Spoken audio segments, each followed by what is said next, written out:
Hi friends! Thanks for tuning in.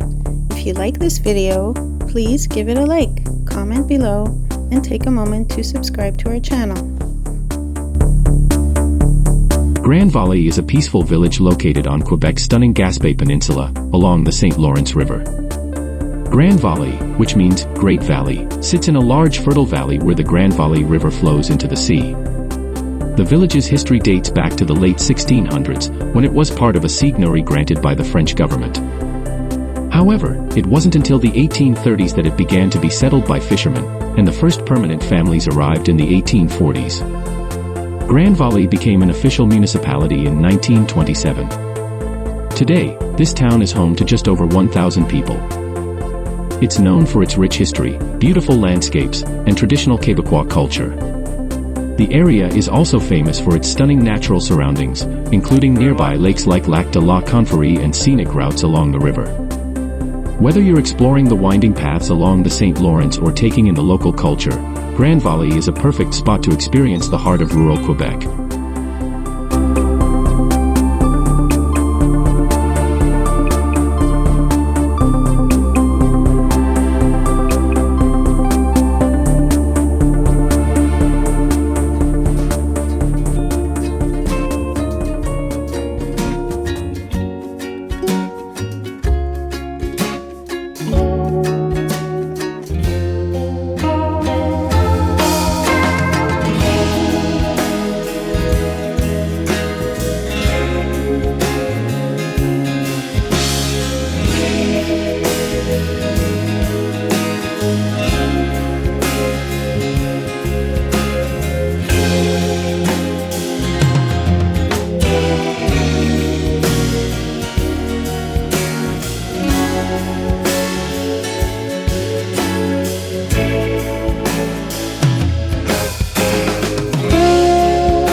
Bye.